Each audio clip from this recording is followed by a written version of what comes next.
जय श्री सीताराम। बंधुओं, आज हम लोग जानेंगे कि इंसान को किन किन जगहों पर झूठ बोलने से पाप नहीं लगता। महाराज शुक्राचार्य जी ने राजा बलि को बताया था कि स्त्री सुनर्म विवाहे चा वृत्तर्थे प्राण संकटे गौ ब्राह्मणार्थे हिंसायाम नन्यतस्याप जुगुप्सितम। स्त्रीसु, माताओं को अगर आप गोपनीय बात बताने जा रहे हो तो वहां पर आप झूठ बोल लीजिए, और माताओं को, स्त्रियों को रहस्यनीय बात, गोपनीय बात मत बताओ, क्योंकि महाराज युधिष्ठिर जी ने स्त्री जाति को श्राप दिया था कि स्त्रियों के हृदय में कोई भी बात, कोई भी रहस्यनीय बात छिपेगी नहीं।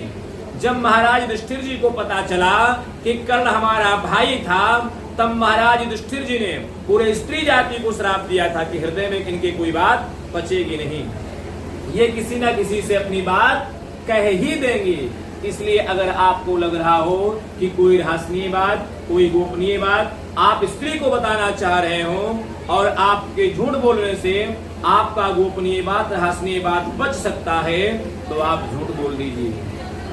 दूसरा, नर्म, परिहास में भी झूठ बोला जा सकता है, मजाक मजाक में भी झूठ बोला जा सकता है। तीसरा, विवाहेचा, किसी कन्या का विवाह हो रहा हो और अगर आपके झूठ बोल देने से उस कन्या का विवाह हो जा रहा हो तो आप निसंकोच झूठ बोल लीजिए और उस कन्या का विवाह हो जाए।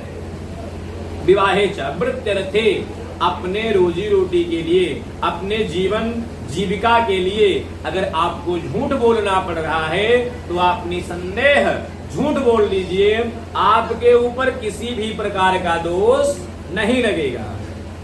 पांचवा, प्राण संकटे, किसी भी जीव का प्राण अगर संकट में हो और आपके झूठ बोलने मात्र से उस जीव का प्राण बच सकता है तो आप झूठ बोल लीजिए, आपके ऊपर दोष नहीं लगेगा।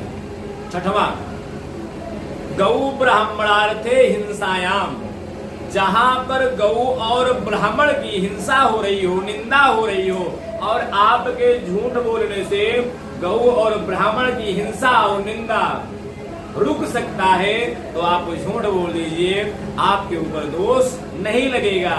लेकिन एक बात आपको हमेशा ध्यान रखना है कि इन सातों जगहों को छोड़ करके आपको हमेशा सत्य ही बोलना है, और सत्य बोलते समय भी आपको ध्यान रखना है कि सत्यम ब्रूयात प्रियम ब्रूयात ना ब्रूयात सत्यम अप्रियम।